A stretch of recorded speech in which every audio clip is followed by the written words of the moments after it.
तो हिंदुस्तानी शायरी में जब हिंदी और उर्दू एक साथ मिले तो इमरान प्रतापगढ़ी जैसा एक शख्स होता है, और जब शायरी और सियासत मिले तब इमरान प्रतापगढ़ी जैसा कोई शख्स होता है। अच्छा, एक बात बताइए, आप लोगों ने आग और पानी को एक साथ देखा है? स्टेज पे देखिए,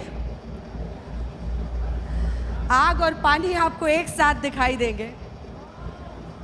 ये एक्चुअली फैसला नहीं कर पा रहे हैं कि आग कौन है और पानी कौन है। ये आप पर छोड़ते हैं, अंत में पूछेंगे कि कौन किसे आग मानता है, किसे पानी। लेकिन पहला प्रश्न यही है कि इमरान जी, अगर मैं सही हूं तो आपके पिता चाहते थे आप डॉक्टर बने? हाँ बिल्कुल, वो चाहते थे कि डॉक्टर बनूं, और जब मैं शायरी की राह पर निकला तो उन्हें लगा कि लड़का ख़राब हो गया। और देखिए, लिटरेचर में इन्होंने इलाहाबाद यूनिवर्सिटी से पढ़ाई की, शायरी को पेशा चुना और फिर अब सियासत का हिस्सा बन गए। हाँ, तो मतलब कोई पेशा आप छोड़ेंगे किसी के लिए? कर क्या रहे जीवन में आप? पत्रकारिता की पढ़ाई की, लेकिन छोड़ दिया, पेशा नहीं बनाया उसको। करते तो वो भी अच्छा करते। हालांकि शायरी जब मैं कर रहा था तो सियासत को लेकर के शायरी हमेशा जो है वह एक अलग रुख रखती है और बहुत अच्छा नहीं मानती है। मैं तो जिन शायरों को सुन रहा था, बुद्धसेन शर्मा जी को, वो शेर लिख रहे थे कि दिए बुझाती आंधी को भड़काती है, दिए बुझाती शोलों को भड़काती है, आंधी को भी दुनियादारी आती है, यार सियासत की गलियों में मत जाना, नागन अपने बच्चों को खा जाती है। तो मैं तो ये शेर सुन रहा था, लेकिन फिर लगा कि जब एक ऐसा वक्त आया कि सब कुछ सियासत ही तय कर रही हो, कलम को भी सियासत ही तय कर रही हो कि कितना लिखना है, कितना बोलना है, जब पत्रकारों के नाम एक साथ जो है वो फ्रेम करके दुनिया के सामने रखे जा रहे हो कि कवर करने वाले लोगों के नाम ये हैं, उनका भी ज़ात, उनकी भी मजहब तय किया जा रहा हो, तो मुझे लगा कि नहीं, चलते हैं सियासत की दुनिया में, देखते हैं क्या कर सकते हैं। तो मुझे लगता है ठीक ही कर रहा हूँ यहाँ भी। तो अब शायर कितना बचा है और कितना सियासतदां हो गए हैं इमरान प्रतापगढ़ी? पूरा पूरा मैं कोशिश कर रहा हूँ कि शायर और सियासतदां कितना हो जाएं, उससे ज़्यादा ज़रूरी है कि मेरे अंदर का इंसान कितना बचा हुआ है, मैं उसको बचाने की पूरी कोशिश कर रहा हूँ। और संवेदना के स्तर पर मुझे लगता है कि मैं कभी तन्हाई में बैठता हूँ तो खुद से आंख मिलाता हूँ, तो मुझे लगता है कि यार ठीक है, अभी उतना ख़राब नहीं हुआ हूँ, और कोशिश करूँगा कि कभी उतना ख़राब ना हो, ये आवाम से भी वादा करता हूँ। जब तक शायर आईना में देखने के लायक रहे तब तक वो रहता है शायर, इसलिए आपके अंदर शायर तो जिंदा है। शायर समाज का आईना होता है। 33 रैलियां आपने की है महाराष्ट्र में? हाँ, 33 महाराष्ट्र में 33 प्रेस कॉन्फ्रेंसेस की, रोड शो किए, झारखंड में 11 रैलियां की। झारखंड 13? झारखंड 11 जी। और जाके बोलते कैसे हैं, कनेक्ट कैसे करते हैं लोगों से? मतलब एक शायर वहाँ खड़ा होता है या पॉलिटिशियन खड़ा होता है, कनेक्ट करना जनता से, ये हुनर क्या है? मैं इसलिए जिंदा हूं कि मैं बोल रहा हूं, दुनिया किसी गूंगे की कहानी नहीं लिखती। लोग मुझे सुनने आते हैं, देखने नहीं। फिल्म स्टार्स आते हैं किसी पॉलिटिकल प्रोग्राम में तो लोग उनको देखने आते हैं, उनके डायलॉग सुनना है उनको। मेरे साथ यह है कि जो आवाम आती है मुझे सुनने, वो लाई हुई भीड़ नहीं होती, आई हुई भीड़ होती है। तो मुझे कनेक्ट करने में कोई दिक्कत नहीं आती, मैं उससे बात करता हूँ और उसके मुद्दों पर बात करता हूँ, शायरी के लहजे में बात करता हूँ, तो उसे अच्छा लगता है, तो मुझे कोई दिक्कत नहीं आती कनेक्ट करने में, मुझे अच्छा लगता है। लहजा क्या होता है वो? शायराना। जैसे आप इनसे कनेक्ट करके दिखाइए, ये जो ऑडियंस है, कितने युवा हैं यहाँ पर जो अभी कॉलेज में पढ़ रहे हैं, और कितने लोग हैं जो शायर बनना चाहते हैं? बहुत कम। ये हाथ बढ़ने चाहिए, इस सेशन के अंत तक ये हाथ बढ़ने चाहिए। हाँ, बहुत कम तादाद है। इनसे कनेक्ट करने के लिए मुझे लगता है मुझे कुछ शायरी सुनाना चाहिए। मैं शायरी सुनाता हूँ। इंकलाब का नारा होगा, इंकलाब का नारा होगा, इंकलाब का नारा होगा, पहला नाम हमारा होगा, इंकलाब होगा, पहला नाम हमारा होगा, धरती के आंसू निकलेंगे, धरती के आंसू निकलेंगे, धरती के आंसू निकलेंगे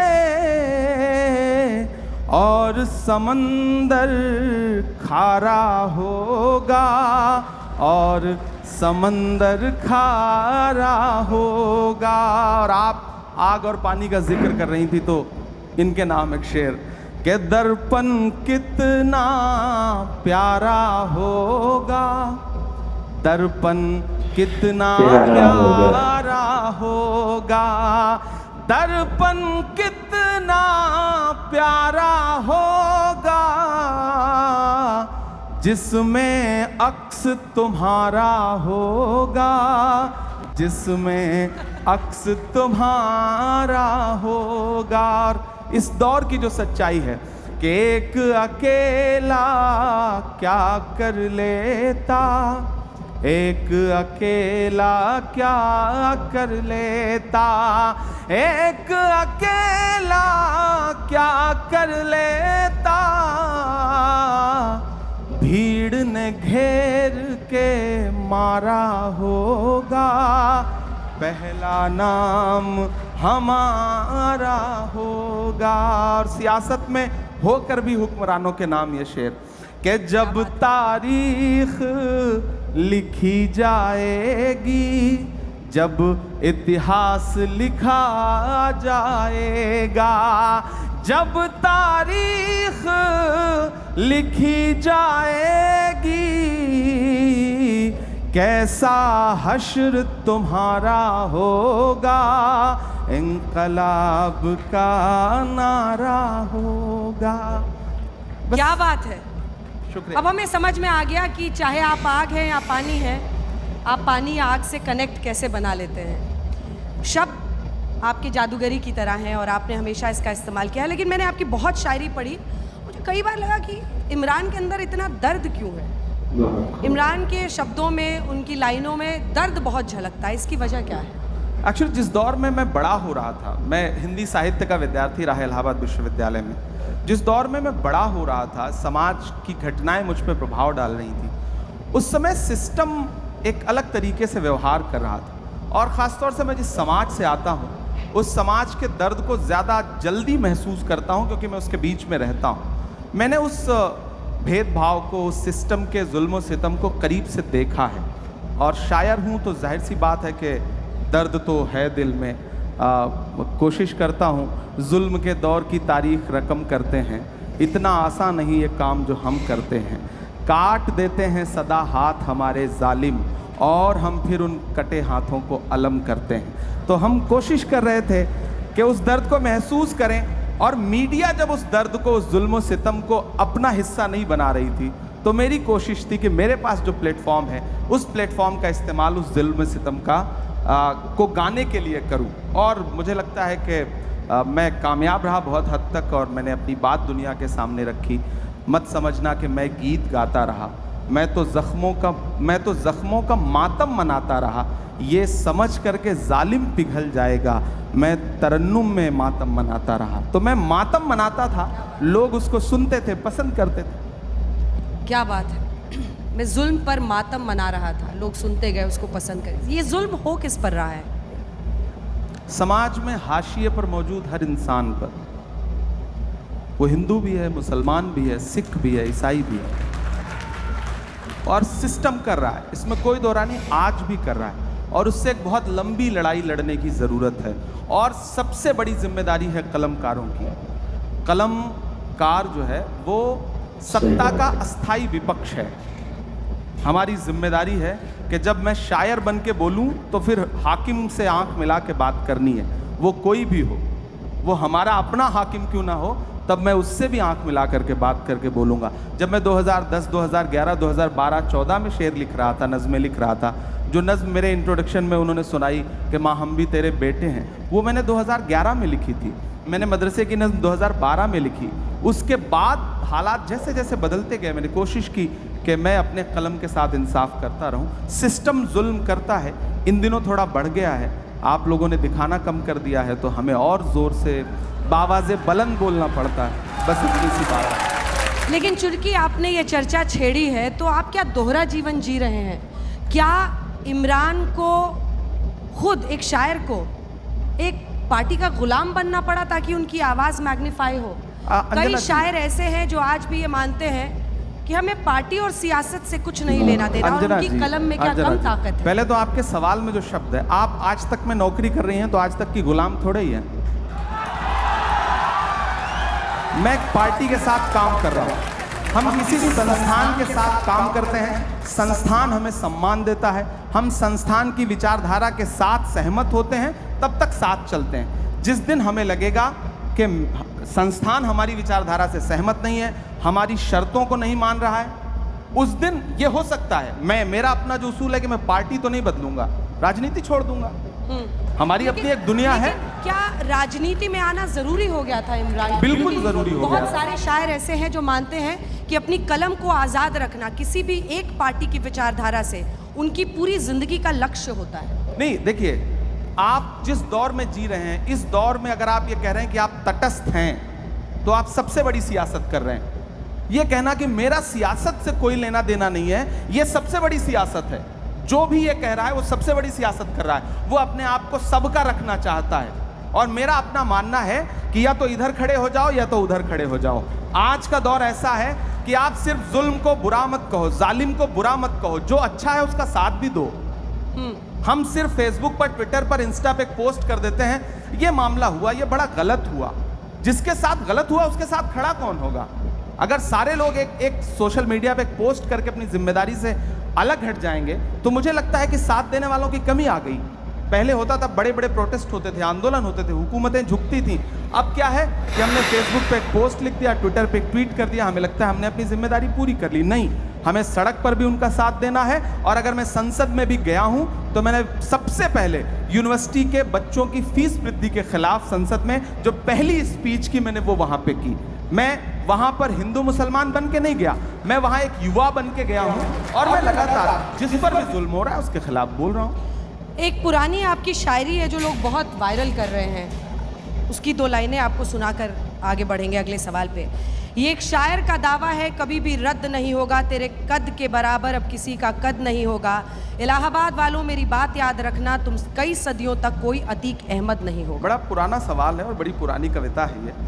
मैं इलाहाबाद विश्वविद्यालय में पढ़ रहा था, फ्री स्टाइल मतलब गांव से आया था। वो शाहिद का एक शेर है कि जो भी मिलता है उसी को देखने लगता हूँ मैं, क्या करूँ मजबूरियाँ हैं, गांव से आया हूँ मैं तेरे साहिल पे आया था कि देखूँ तेरा ज़र्फ़, ऐ समंदर किसने तुझसे कह दिया प्यासा हूँ मैं। इलाहाबाद विश्वविद्यालय में आया पढ़ने के लिए, किसी धन्ना सेठ की औलाद नहीं था, राजनीतिक परिवार नहीं था, ख़ानदान में कोई शायर नहीं था, तो मुझे तो मंच चाहिए थे। जो भी मंच मिलता था उस पर चढ़ता था, अपनी प्रतिभा दिखाता था, पेमेंट लेता था, घर जाता था। एक वक्त आने के बाद आपको समझ में आता है कि आपकी वैचारिकी क्या है, आपकी विचारधारा क्या है, आपको किन मुद्दों पे लड़ना है। अच्छा, कवि सम्मेलन और मंचों के एक उसूल हैं, आप मंच समझती हैं, यहाँ आने पे आपने 2-4 जुमले बोले, उसके बाद लोग कनेक्ट हुए ना, वरना लोग तो संगीत के असर में थे। तो हम जब मंच पे आते थे तो लोग मुख्य अतिथि के असर में हैं, तो हमने मुख्य अतिथि के लिए 4 पंक्तियाँ सुनाई, उसके बाद फिर वो सुनाया जो हमें सुनाना था। अच्छा, ये वही था। तो समा बांधते थे आप?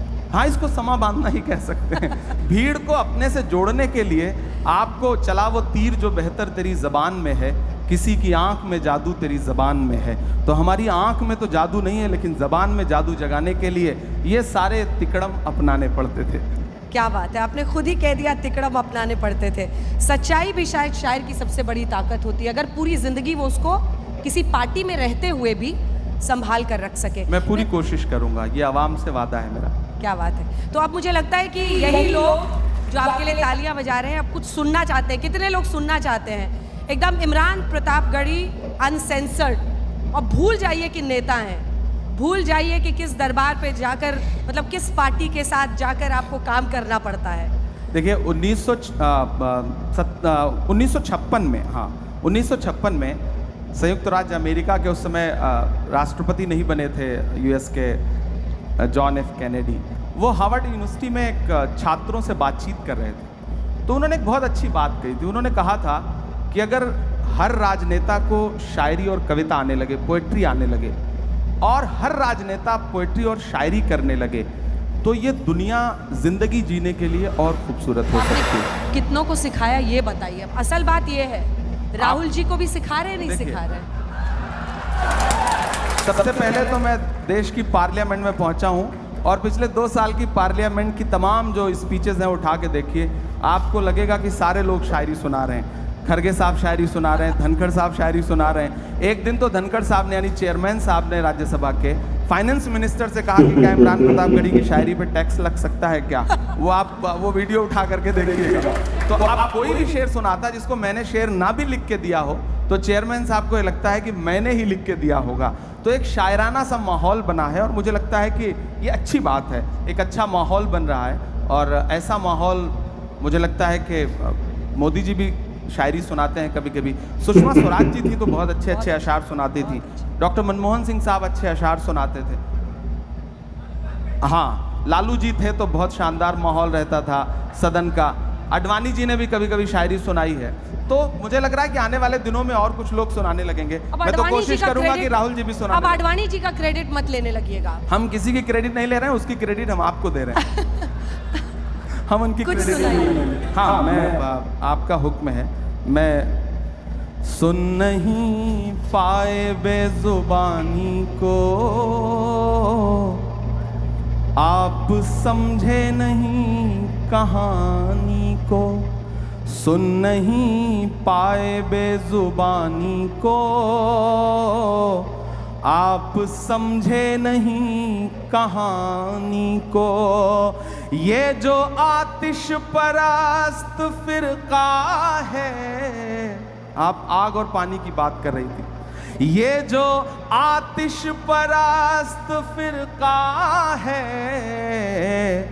बद्दुआ दे रहा है पानी को। आप समझे नहीं कहानी को और ढूंढ लेती है। मैं दुबई के एक मुशायरे में था तो वहाँ सारे आसपास पूरी एशिया के लोग सुनने आते हैं। उसमें पड़ोसी मुल्क के भी कुछ सामने बैठे हुए थे। तो मैंने कहा भाई सरहद के इस पार का इमरान हो या सरहद के उस पार का। मैं एक शेर पढ़ रहा हूँ, आपको सच्चा लगेगा कि ढूंढ लेती है हथकड़ी एक दिन, ढूंढ लेती है हथकड़ी एक दिन, ढूंढ लेती है हथकड़ी एक दिन। खेल समझो ना हक बयानी को, आप समझे नहीं कहानी को। और मेरी नई नस्लों आपके नाम ये शेर कि आप चुपचाप जुल्म सहते हैं, आप चुपचाप जुल्म सहते हैं, आप चुपचाप जुल्म सहते हैं। क्या हुआ आपकी जवानी को, क्या हुआ आपकी जवानी को। बद्दुआ दे रहा है पानी को। जी, क्या बात है, तालियां बजाइए भाई, जबरदस्त। मतलब मुझे लगता है कि हर कोई एक उम्र में, और आपने युवाओं को खास तौर पर कहा, तो सबके अंदर बहुत आग जलती है, बहुत जोश रहता है धीरे धीरे, लेकिन वो समझता है कि व्यावहारिक तरीका क्या है जीने का। हर किसी को अपना अपना मिला हुआ है हक। अब मेरा प्रश्न आपसे ये है कि कई बार हम देखते हैं कि सोशल मीडिया हो, कई बार आपके पीछे भी पड़ते हैं, मतलब एक अलग ब्लड हंटिंग वहाँ होती है। क्या एक ऐसी परिस्थिति बन सकती है जिसमें हर तरह की विचारधारा का सम्मान हो? मैं मानती हूँ कि कई लोग सोशल मीडिया पर सिर्फ इसलिए अब आते हैं क्योंकि उनको ब्लड हंटिंग किसी की करनी होती है। मतलब हम कहते हैं कि सड़क पे लिंचिंग ना हो, लेकिन सोशल मीडिया पर एक अलग किस्म की लिंचिंग होती है लोगों की, और सिर्फ उनकी विचारधारा की वजह से। बीच का रास्ता क्या हो सकता है एक शायर की देखिए, नज़र सबसे पहली बात तो मैं अपनी नई नस्लों से एक बात कहूँगा, सोशल मीडिया आपकी बात पहुँचाने का एक जरिया भर है, बहस का प्लेटफॉर्म नहीं है। वहाँ बहस मत करिए। आपको ट्वीट करना है, आपको फेसबुक पे कुछ लिखना है, इंस्टा पे कुछ लिखना है, लिख दीजिए, डाल दीजिए, अपनी बात पहुंचा दीजिए। उस पर रिप्लाई करने मत जाइए, कमेंट पढ़ने की जबरदस्ती कोशिश मत करिए, और पढ़िए भी तो किसी को रिप्लाई मत करिए। आप रिप्लाई करेंगे और आप सोचेंगे कि सामने वाला आपसे सहमत हो जाए, तो वो तो ऑलरेडी उसका तो काम है ना, वो एक पूरी पेड टीम बैठी है। तो ऐसे में उससे बहस मत करिए, लड़िए मत, अपनी बात रख लीजिए तो शायद बचे रहेंगे, वरना हम सबको झेलना सही पड़ता है बात है। और बहुत सारे लोगों पे इसका बहुत बुरा असर पड़ता है। हम तो लोग तो उल्टा ऐसे ही दुनिया दोनों से आए मिल हैं गाँव जाएंगे। में कि अगर आपके खिलाफ आपके अच्छे अच्छे जो पोस्ट हैं उस पे जो कमेंट आते हैं उसको अगर मतलब माँ और पिताजी पढ़ लें तो शायद आपका सोशल मीडिया छुड़वा दें कि बंद करो ये सब, ये क्या तमाशा है। लेकिन आपको जीना भी है, मीडिया तो आपको दिखाएगा नहीं, तो सोशल मीडिया का सहारा भी लेना है। तो ऐसे में हमारे पास माध्यम क्या है, हमें लोगों के पास जाने के लिए एक तो मंच है, दूसरा वो वाला प्रपंच है, तो उससे निपटना ही है। तो आप कैसे पार पा सकते हैं? वो जिसका जिक्र फसाने में था ही नहीं, वो बात इन साहब को बड़ा नागवार गुजरी है। कैसी अब बैठे बात? भी हमारे मंच पे हैं, बताइए, यही सुंदरता है। ये नया भारत है, ये घर में घुस के मारता है। यहाँ पे बैठे हैं, मंच हमारा है, और फिर भी शिकायत कर रहे हैं कि हम इनको दिखाते कोई नहीं हैं। शिकायत नहीं कर रहा हूँ, हम लोगों के बीच में बहुत सामान्य बातचीत हो रही है, तो आपको सामान्य तरीके से ही मैं बात कह रहा हूँ। मैं जब मीडिया की बात करूं तो देखिए, मैं कलम का आदमी हूं, तो जाहिर सी बात है मेरी शिकायत भी अपने परिवार के लोगों से ज्यादा होगी। पर साहित्यकार हमारी हो, भी तो शिकायत है, आजाद रहते हैं, देते अपनी कलम को, क्या धार थी। अब ऐसा लगता है आप स्वतंत्र पत्रकारिता चलिए शुरू बिल्कुल करिए। वही कर रहे हैं, हम लोग वही कर रहे हैं, और इसीलिए आप भी मजबूर होते हैं छोड़ दीजिए इस मंच संस्था। पर आने के लिए। देखिए, आप भी मजबूर मैं- होते हैं, मैं क्योंकि आज सड़क तक पर- जैसा देखिए, मंच है नहीं। इमरान प्रतापगढ़ी जी, देखिए, आप भी मैं जानते एक बार- हैं आज तक जैसा मंच है नहीं। मैं महाराष्ट्र गई, शरद पवार से लेकर नाना पटोले ने मुझे इंटरव्यू दिया। क्यों दिया? क्योंकि उनको पता है कि हमारी क्रेडिबिलिटी और सर्वश्रेष्ठता पूरी दुनिया में धमक रखती है, और वो किसी एक व्यक्ति के बोलने से ना तो ऊपर चढ़ती है ना गिरती है। देखिए, कुछ चीजें स्थायी होती हैं। तभी आप भी आए हैं, आपके कुछ प्रशंसक आगे की कतारों में बैठे हैं, वो भी इसीलिए आए हैं क्योंकि उनको पता है कि यहाँ पर से जो हम वीडियो एडिट कर करके डालेंगे वो वायरल होगा। अंजना जी देखिए, तुम्हारी बज़्म के बाहर भी एक दुनिया है, मेरे हुजूर बड़ा जुर्म है ये बेखबरी। आज तक बहुत अच्छा संस्थान है, मैं किसी एक संस्थान को क्रिटिसाइज नहीं कर रहा हूँ। तो बाकियों का भड़ास यहाँ मत हम निकालिए। यहाँ अगर आए हैं ना, तो आपने हमें बुलाया है, हम तब आए हैं। बिल्कुल हमारे हम मेहमान हैं आप। हमने कितने खास बुलाया सांचों में आपको। ढल के आए हैं, कितने सांचों में ढल के आए हैं, ख्वाब की तरह पल के आए हैं। तुम सिफारिश से जहां पहुंचे हो, हम वहां खुद ही चल के आए हैं। तो हमें तो बुलाया गया, हमें तो बुलाया गया है। और मैं आने और बुलाने के इस बहस में नहीं पड़ना चाहता, लेकिन मैं एक बात ये कहना चाहता हूं कि नेता, एक सेकंड, आपने नेता, एक सेकंड, देखिए, एक नहीं, सेकंड, मैं आप बात सुनिए। पूरी, नहीं, मैं बात आपने पूरी, आरोप लगाया। मैं बात आपने पूरी कर लूं लगाया। उसके बाद, मैं बात पूरी कर लूं उसके आपने बाद। बोला, देखिए, आपने मैं बात, बोला, मैं एक आपको सेकंड। पूरा मौका दूंगा, आपने मैं आपकी बात सिफारिश का कहा जवाब तो भी दूंगा। सिफारिश पर मैं भी देखिए, एक कविता मैं सुनाऊंगी। आपके लिए ना, आप सुनिए, नहीं, मैं आपकी कविता उस बाद में माटी का सुनूं। वृक्ष नहीं जिसको नदियों ने सींचा है, बंजर माटी में पलकर मैंने मृत्यु से जीवन खींचा है। वाह, याद रखिएगा, तो कविता पूरी हो सिफारिशों वाले और गई। होंगे। अब मैं बात जो कह रहा था कि यहाँ बुलाने और आने का सवाल नहीं है। नेता और मीडिया दोनों एक दूसरे के पूरक हैं।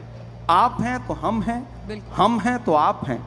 बिना हमारे आपका भी वजूद नहीं है और बिना आपके हमारा भी वजूद नहीं है। हम दोनों एक दूसरे की ज़रूरत हैं, तो हम दोनों एक दूसरे को उसी रूप में कबूल करें, हम आपस में लड़ें नहीं। बिल्कुल। तो हमें बुलाया गया, तब हम आए। फिलहाल बिल्कुल, आप आपकी हमारे कविता बहुत मेहमान अच्छी हैं, थी, सिर आंखों पर आपकी कविता बहुत अच्छी थी, लेकिन नो डाउट आज तक बहुत पर वैसे शानदार भी कर रहा आप- है और ये कल तक बहुत शानदार करता रहेगा, मुझे पूरा विश्वास है।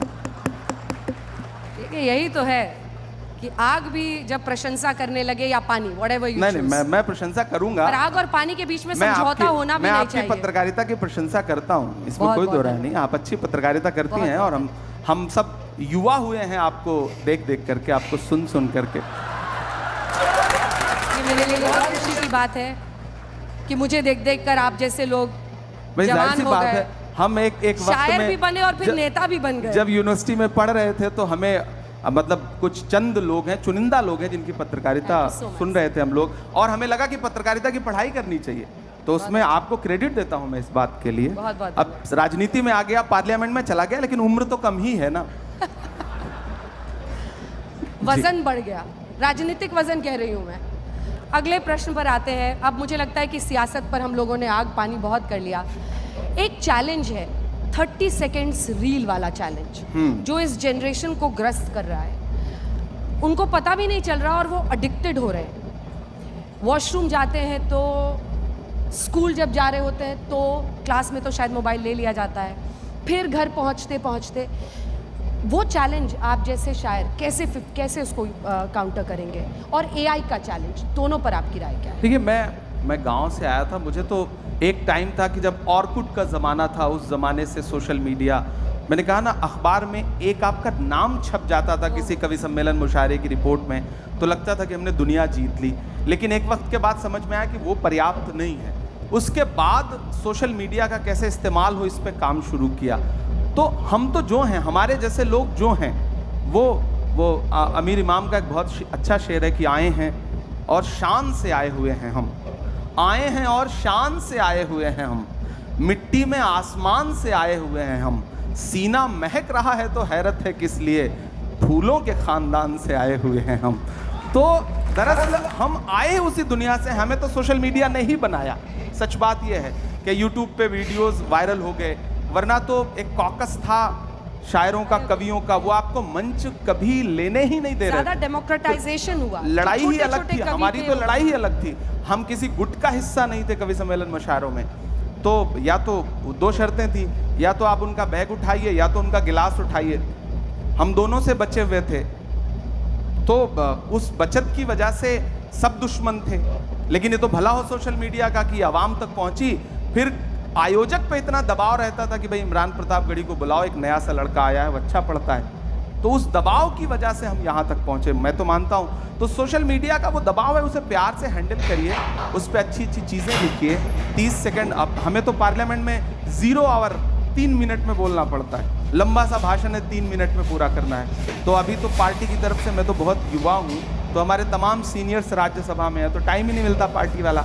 तो अब आपको अपनी प्रेजेंस भी दिखानी है, तो 3 मिनट में अपनी बात कैसे रखें, तो वो बिल्कुल 30 सेकंड वाला ही मामला है वहाँ के लिए 3 मिनट। तो उसमें कोशिश करते हैं कि अपनी बात रख पाएँ, और एडजस्ट कर लेता है इंसान। धीरे धीरे ये दौर भी ख़त्म हो जाएगा। ये जो नई पीढ़ी है ना, ये बहुत दिन तक किसी चीज़ को सर आँखों पे नहीं बिठा के रखती, ये उतार देगी बहुत जल्दी। रील वाला खुमार भी उतर जाएगा, मुझे पूरा यकीन है। क्या बात है। पीछे से कोई मुझे कह रहा है कि कुछ सुनना चाहते हैं वो लोग। हाँ, क्योंकि अब हम अंत की तरफ बढ़ रहे हैं। बिल्कुल सुना देता हूँ, मैं एक नज़्म सुनाता हूँ। बैठे हैं तो एकदम लय में।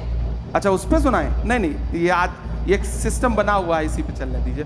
एक नज़्म सुनाता हूँ। एक दिन हुआ क्या कि पार्लियामेंट में नए नए गए हैं, तो थोड़ा चीखना चिल्लाना ज़्यादा, जोश ज़्यादा है। तो एक साथ 146 सांसद सस्पेंड किए गए, याद होगा आपको। इतिहास में पहली बार विपक्ष के 146 सांसद राज्यसभा और लोकसभा मिला के सस्पेंड हुए।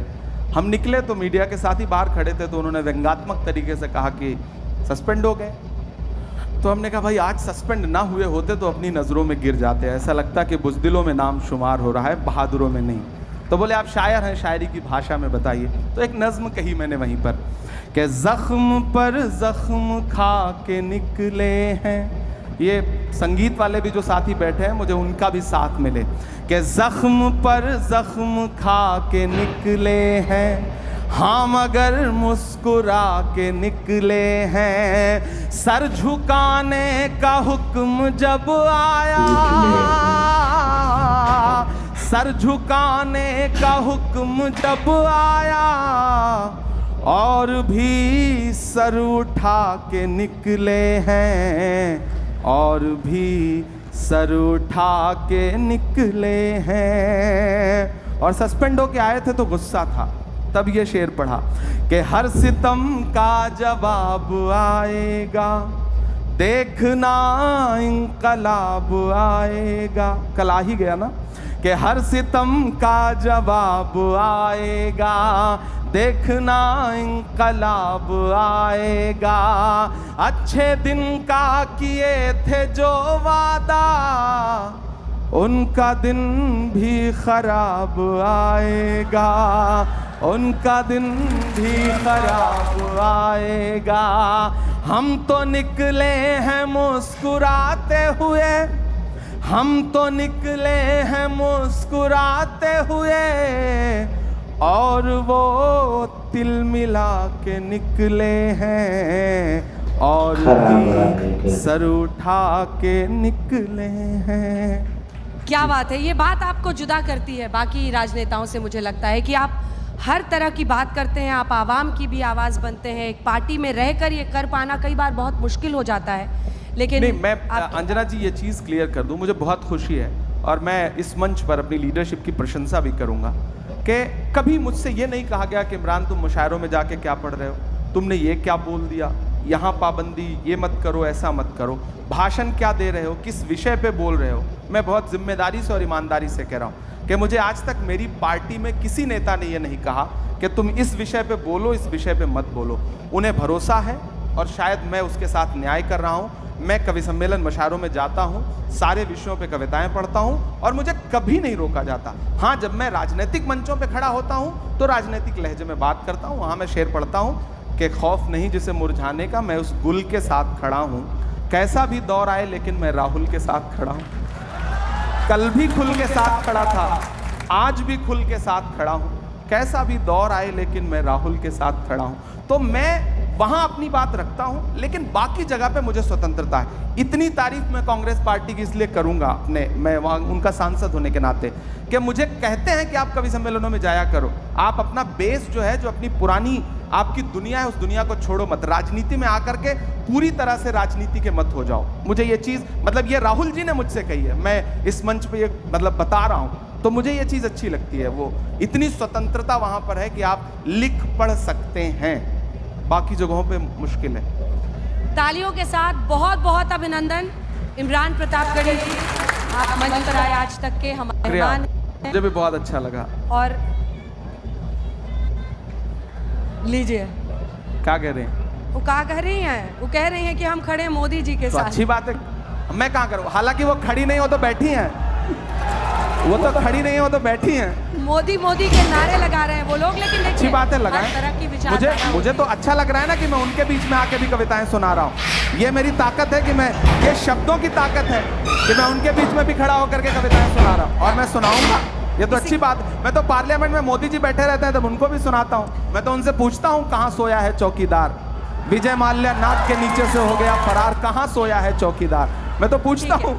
ठीक है, तो जो मैं तो ये लोग यहाँ करूंगा पर आए हैं, आप सभी का बहुत धन्यवाद। सबकी विचारधारा अलग हो सकती है, आप मोदी यही मोदी तो के अच्छी नारे, बात आप है कि इमरान अलग के अलग नारे विचारधाराएं लगा एक मंच पे बैठे लेकिन हैं, एक मंच सबका पर हम बैठे सम्मान हैं करें, और सबका और मुझे भी सम्मान। सम्मान है। मैं उनका सम्मान करता हूँ, उन्होंने मेरी कविताओं पे ताली बजाई, उनका शुक्रिया अदा करता हूँ। यही तो शब्दों की ताकत है। इसी के साथ आपका बहुत बहुत धन्यवाद। तालियों बहुत के साथ, बहुत धन्यवाद। तालियों के साथ बहुत बहुत धन्यवाद। दोस्तों, आज के वीडियो में इतना है। बस आप लोग को कैसा लगा अंजना ओम कश्यप, इमरान प्रतापगढ़ी सर जी का जो है क्या नाम है, ये भाषण सुन करके नीचे कमेंट करके जरूर बताएं। और आप लोग अभी तक चैनल को सब्सक्राइब नहीं किया तो प्लीज़ चैनल को सब्सक्राइब कर ले, वीडियो को लाइक कर दे, दोस्तों में शेयर कर दे। आप लोग नेक्स्ट किस टॉपिक पर वीडियो देखना चाहते हैं नीचे कमेंट करके जरूर बताएं। आप लोग मुझे इजाज़त दें, फिर मिलते हैं किसी नेक्स्ट वीडियो में। अल्लाह हाफिज।